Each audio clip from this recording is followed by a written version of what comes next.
The Galactic Empire believed that no force in existence could ever oppose their rule. For more than 100 years, they expanded into smaller star systems, capturing worlds, forcing populations into forced treaties, and creating fleets so large that other civilizations simply stepped aside whenever those silver banners appeared in space. Their leaders sat on golden chairs, claiming that the galaxy was already theirs, and any species that disagreed would disappear. One evening, the Imperial Council invited reporters, diplomats, and military representatives from across many regions to attend a large broadcast. Their most famous commander, Admiral Karthos, stepped forward and made a statement that echoed through thousands of communication channels at once. His message was simple. Humanity is weak. Humanity will surrender. And soon, the Terran fleet will kneel before the Empire. People across different civilizations reacted with surprise. Some laughed. Some panicked. Others whispered in fear that the Empire was calling for war. Their entire galaxy had seen the Terran fleet before, but only in peaceful supply routes and scientific missions. No one really understood how strong Earth's military truly was. But even with this uncertainty, one thing was clear to everyone: the Empire wanted humanity to answer this challenge. And humanity said nothing. The audience expected fear. They expected Terran politicians to rush into meetings. They expected soldiers to prepare weapons. But nothing changed on Earth. Schools opened normally. Workers went to their jobs. Spaceports continued sending cargo ships. Everything looked calm. That silence confused the Empire. Inside Imperial command rooms, officers discussed how humans were too calm. They believed humanity was ignoring them because of arrogance, and that made them furious. The Empire quickly released another message, louder and more threatening. Humanity must surrender their outer colonies within 48 hours. Failure to accept will lead to immediate action. Still, humanity did not reply. Across the galaxy, billions of spectators waited. News channels replayed the threats repeatedly. Expert analysts argued that Terrans must be preparing something secretly. Others believed humanity was afraid and trying to stall for time. But what humanity did was different. They simply observed. Inside Terran command, high-ranking officers gathered in a dim, secure room. Charts displayed the Imperial fleet's movement across star maps. Their flagship, over 3,000 meters long, traveled through open territory, leading hundreds of escort ships behind it. A normal government would have reacted with fear. But Terran command only nodded in silence. One officer wrote down notes. Another reviewed fleet patrol schedules. A strategist asked a simple question. Should we adjust formations? The commander shook his head gently. No. Let them arrive. That was the only decision made that night. During this time, civilian broadcasts captured something unusual on Earth. Humans were not worried. They were not running to bunkers or sending children away. Instead, people watched the news with calm expressions, as if the Empire's message was nothing more than background noise. Young students commented online, joking about how dramatic the Empire sounded. Workers returned home peacefully. No chaos, no fear, and no urgent announcements. To the Empire, this silence felt like disrespect. 2 days later, the Imperial fleet crossed the Helion Corridor, a neutral region that connected their space with Terran border territories. The Empire expected immediate resistance. They expected a defensive formation or at least an emergency warning. Instead, sensors on their ships detected absolutely nothing. Dark space. No activity. No warships. It was like humanity had abandoned the border completely. Commanders inside the Imperial flagship smiled confidently. This will be easy, one general said. This will be fast, another answered. But far away on Earth, Terran command finished its quiet evaluation. Their commander stepped forward and gave the first official response in 3 days. The message contained only 3 words. Let them come. Those 3 words spread across every military channel on Earth. Ships across Terran space received the same update. Captains viewed it and understood everything instantly. No panic. No shouting. No alarms. Just calm action. When the Empire challenged humanity, they expected fear. They expected surrender. They expected negotiations. But what they received was silence, so quiet, it was terrifying. Because everyone knew. Humanity never stays silent unless the answer will be loud. The Empire crossed the neutral corridor with full confidence. Their ships spread across space like dark metal clouds. Hundreds of Imperial cruisers formed spear-shaped formations, escort carriers drifted alongside, and at the center moved their flagship, an enormous vessel coated with armored plating and Imperial markings. Their fleet's presence was heavy, loud, and arrogant. When their sensors confirmed entry into Terran-designated space, the Empire broadcasted again. The message echoed through star networks. Terrans, we have arrived. Submit now, and your planets will remain intact. It was not a suggestion. It was a threat wrapped in royalty. But the Terran side still gave no reply. Inside the Empire's flagship, council members paced impatiently. They knew any lesser species would already be on their knees. Yet humanity remained silent, quiet, steady, difficult to read. Perhaps they are frozen in fear, one advisor suggested. No, Admiral Carthos replied. They are waiting for something. But even he could not explain what. The Imperial fleet advanced deeper, expecting mines, expecting traps, expecting immediate strikes. Yet nothing happened. For hours, space remained empty, no resistance, no signs of activity, no scanners detecting anything unusual. Even Imperial soldiers began to whisper. Why aren't the humans reacting? Where is their fleet? Do they not care? The tension grew. Then, at exactly 1942 Terran Standard Time, space changed. A sudden flicker of blue light began appearing at long range, small pulses, very faint. Imperial navigators paused, confused. Screens recalibrated but readings made no sense. Object detected. Object duplicated. Object count increasing. At first, they thought these were drifting signals or maybe sensor glitches. But the flickers grew clearer, wider, and brighter. Within minutes, objects began forming shapes. Not stars. Not debris. Not abandoned satellites. Ships. Human ships. Silent ships. Dark hulls. No engines glowing, no weapons active. They simply existed. They began decloaking one by one, first 30, then 50, then over 100 vessels appeared in front of the Imperial fleet. No transmission was sent from them. No battle formations were taken. No weapons pointed forward. They just existed, calmly. The Empire froze. Those are Terran warships, one analyst whispered. But, how long have they been there? Nobody could answer. They were not traveling in from behind, not jumping from hyperspace. They were already there, waiting. The Imperial Council demanded immediate scanning results. But the readings were strange. Every Terran ship showed shield levels above measurable ranges. Their armor signatures were dense, heavier than any known metal composites. Their reactors burned clean blue light without visible emission leaks. And strangest of all, none of them had standard signal beacons. They were there, and yet invisible. Carthos hesitated. This is not possible. Our scanners are the best in the galaxy. But it was happening. Before he could react further, Terran ships slowly rotated, aligning into a perfect formation without any engine flare, without visible maneuver thrusters. It was precision that made Imperial fleets look like rusty cargo lines.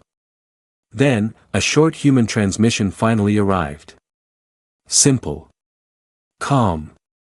Cold. Border confirmed. Identifying unknown visitors. Unknown visitors. The entire galaxy watching the live feed gasped. The Empire challenged humanity. And humanity pretended not to even know who they were. That was more insulting than any weapon. Imperial commanders shouted orders, forming attack wings, preparing strike cycles. They activated forward shields, charged cannons, armed railguns. They expected humanity to answer with similar aggression. But the Terran fleet did not move. Their formation remained perfect. Their engines remained steady. Their presence alone was terrifying. Then a second Terran message came. Proceed no further. 2 seconds later, a third. Final notice. No shouting. No rage. Not even hostility. Just finality. The Empire believed humans were bluffing. So Admiral Karthos pointed toward the nearest Terran formation and gave the order. Advance. Imperial thrusters roared, massive ships rushed forward. And humanity waited. Silent. Still. Unmoved. Because something was coming next. Something that would change the galaxy forever. When the Imperial fleet advanced, neural feeds across multiple systems went live. Millions watched, expecting humanity to panic. But the Terran ships remained still, aligned like sculptures of metal carved from starlight. Even when Imperial destroyers reached firing distance, the Terrans offered no motion. On the Empire's flagship deck, Admiral Karthos raised his arm and commanded the forward line. Fire. Dozens of powerful plasma beams launched forward, streaking through space like burning rivers. The energy blast struck the nearest Terran cruisers in direct hits. Impact indicators appeared across every screen. Then the readings froze. There was no explosion. There was no destruction. There was no burn mark. The Terran ship remained unchanged, every panel, every wing, untouched. The plasma simply dissolved against its hull as if swallowed. Imperial officers stared at the screens, unable to breathe. Karthos whispered. What is their armor made of? Technicians ran diagnostics. Their systems replied with an error no one had ever seen before. Material, not measurable. The Empire tried again. A larger blast erupted from their heavy artillery ship. It hit a Terran Dreadnought, direct center impact. Nothing happened. The Dreadnought simply floated, cold and motionless, like it was bored.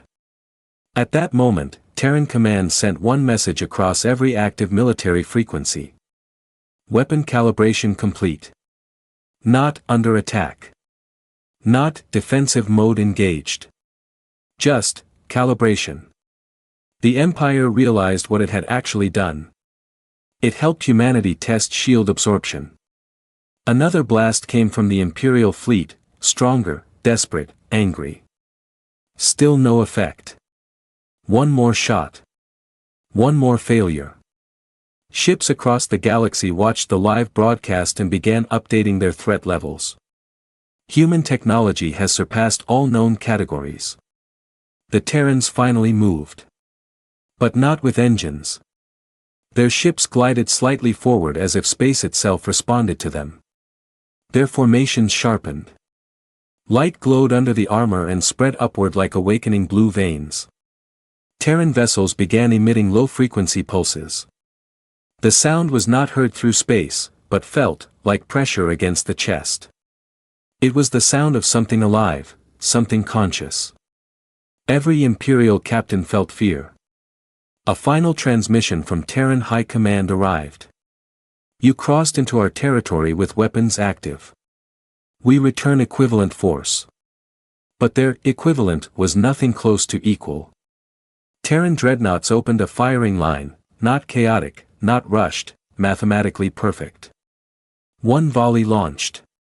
Only one. Beams of compressed stellar energy struck 5 Imperial ships at once. No explosion. No flame. No debris. The ship simply vaporized like dust blowing into starlight. Instant deletion. Carthos could not speak. Then his second-in-command whispered. "Admiral." They did it with one shot. The Empire attempted tactical withdrawal, but Terran ships advanced, not aggressively, not chasing, simply stepping forward like someone moving a chair slightly. Another single blast struck. This time, the Empire's flagship itself shook violently. Panels flickered. Walls trembled. Support beams cracked. "No. Stabilize," Carthos ordered. But the ship was already splitting. Across the galaxy, all broadcasts froze, not from censorship, but because transmission networks overloaded with viewers. Everyone expected humanity to finish the Empire. Everyone expected them to destroy everything. But humanity did something terrifying. They stopped. Every Terran ship shut down firing systems. Weapons powered down. Engines quieted. And they waited. Another message came. Demonstration complete. No threats. No insults. Just calm dismissal. The Empire, broken and terrified, sent a message. Request ceasefire. We withdraw immediately. But Terrans still did not respond. They merely transmitted coordinates of the border and said, "Return there. You have 3 minutes. 3 minutes. Not 3 hours. Not 3 days. 3 minutes." No species had ever been given a deadline that cold. The Empire obeyed, retreating across space with engines at full power.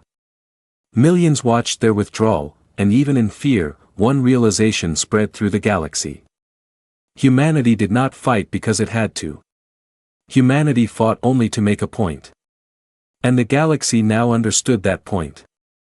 The Empire left. Humanity remained. Unshaken. Unbothered. Ready, if someone ever dared again. The Imperial fleet fled through space at full power, but retreat did not erase the memory of what they had seen. Their flagship returned damaged, torn open like it had been cut by invisible blades. The crew walked out with pale faces, hands trembling, unable to speak even when questioned by officials.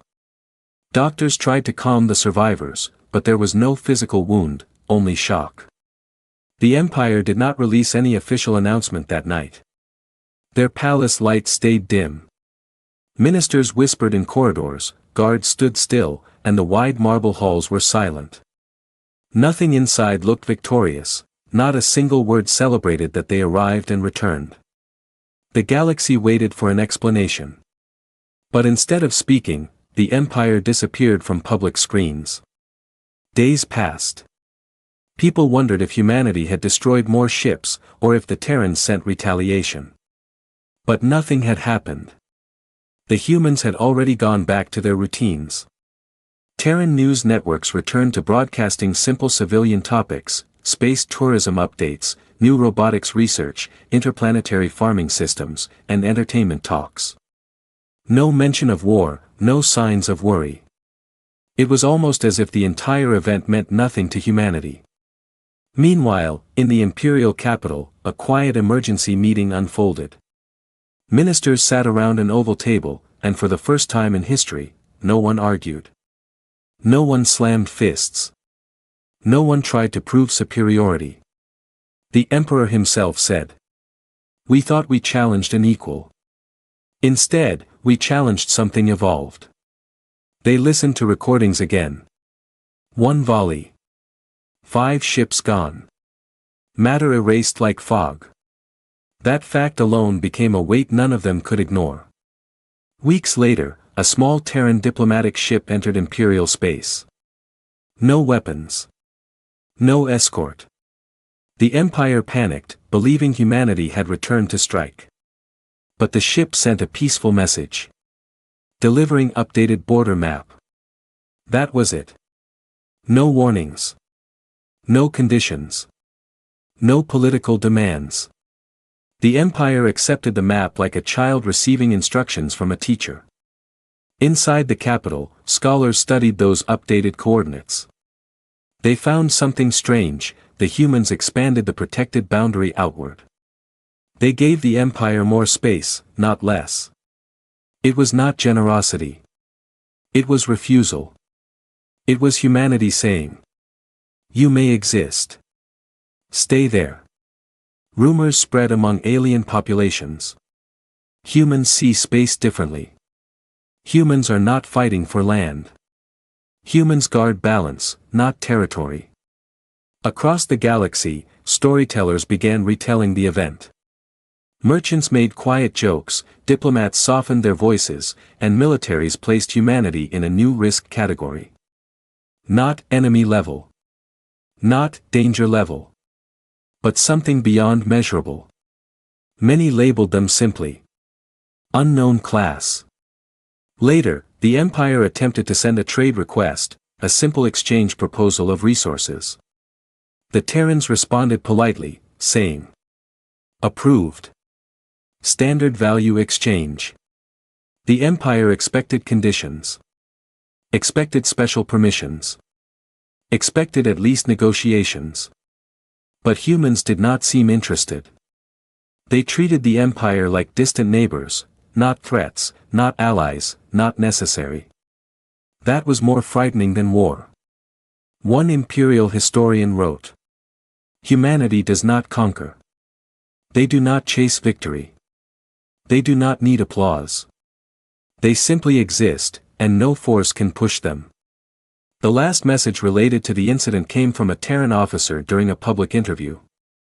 A reporter asked, "Why didn't humanity destroy the Imperial forces when you had the advantage?" The officer smiled faintly and replied, "We do not break what we don't need to fix." That answer echoed through galaxies. It meant humanity viewed the Empire not as competition, not as resistance, but as noise. Weeks later, life on Earth continued peacefully. Researchers worked, schools ran, ships launched into the stars, and colonies continued